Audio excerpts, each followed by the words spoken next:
by AMB/RATD Shilkant Sharma*. These recent weeks have shown extraordinary results in the Korean peninsula.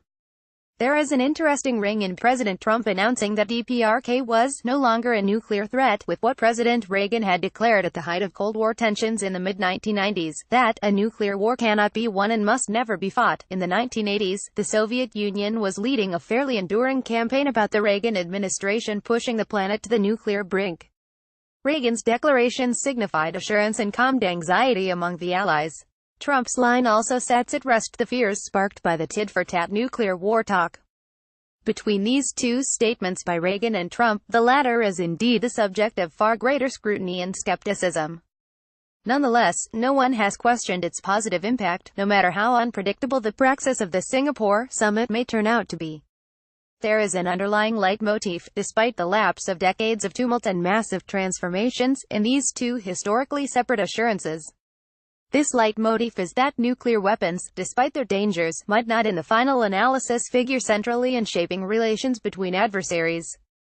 Nuclear weapons in the control of Moscow and Washington even today remain menacingly huge. However, Reagan and Gorbachev had removed the overpowering angst by opening vistas of political transformation. The political horse pulled the disarmament cart, not the other way around. The political atmosphere in the Korean peninsula has changed so substantially that disarmament appears to be relegated to more as an act of faith than a detailed step-by-step mutual accord. And all the protagonists are none too worried, even as many might harbor doubt.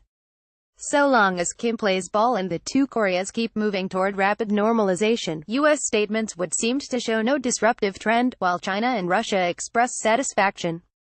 Contrast this with developments in West Asia, i.e., Trump's withdrawal from the Iran deal, which was feared to have grave implications for the Korean peninsula.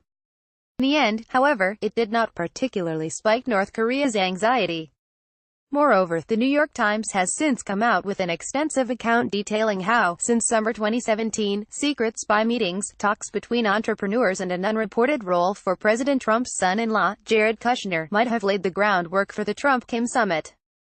These meetings, initiated by high-level official on behalf of Kim, also likely involved business deals. There could be some correlation between such speculation and the invocation in various ways in President Trump's commentaries, including a video shown in Singapore about the bright future that awaits North Korea. This analysis might spur queries then as to the avowed purpose of the nuclear war talk in 2017. One answer may be that though great power diplomacy has by now perfected the art of drawing global attention through scary talk about nuclear weapons, beneath it, there might be a political train that both sides steer to their advantage. One side might hold the reins of global markets, sanctions and maximum pressure, while the other side might reinforce national consolidation, albeit at great cost. Trump perhaps hinted in his Singapore press conference that Iran too ought to take a leaf out of Kim's playbook. The rising tide of public sentiment in Iran and the rapid descent of the Iranian rial to 90,000 to $1 might tighten pressure on Tehran. Although Tehran's official stance remains resolute, it is at time to imagine, perhaps counterintuitively, that in the success so far of Trump's diplomacy, there may be a message from North Korea to Iran.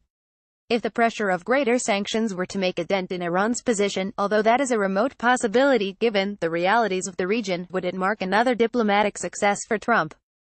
A weightier question is whether in the new international order being shaped by right-wing ascendancy, the painstaking work of disarmament-type minutiae that figure in the JCPOA would have any relevance. The sparse texts that have emerged from the excellent atmospherics witnessed in Singapore give different signals. The summit was an unqualified success of high-level diplomacy, and the Iran deal, according to its critics, an utter disaster despite its elaborate implementation. What does that signify for prospects of old-fashioned disarmament today? Chinese, Russian, South Korean and Japanese statements welcoming the Trump-Kim summit also delicately point to more arduous work towards accomplishing denuclearization. Conflicting nuances about what comprises denuclearization, extensive, interrelated steps involved in such a process, insistence on the give and take by all sides, and the potential for huge gains for the protagonists, these were the stuff of the six-party talks, too, which led nowhere. Would these inconvenient realities return to haunt the negotiators again? In Chinese statements issued during Kim's visit last week, there is substantial throwback to the hard issues. Going by Trump's tweets, however, one should not overly worry since the big step has been taken.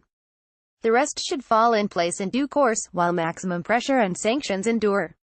In this context, the U.S. decision to extend the 2008 emergency provisions about North Korea to maintain sanctions should not be seen as a contradiction.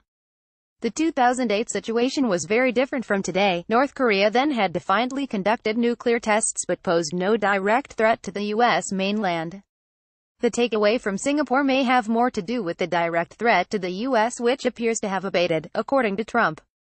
As to the other ramifications of North Korean nuclear capability and the threat it poses, these will persist, pending the promised follow-up to Singapore, and the summit declaration by the two Koreas in March 2017. That North Korea may carry on still with nuclear research or further uranium enrichment may then just be a matter of detail.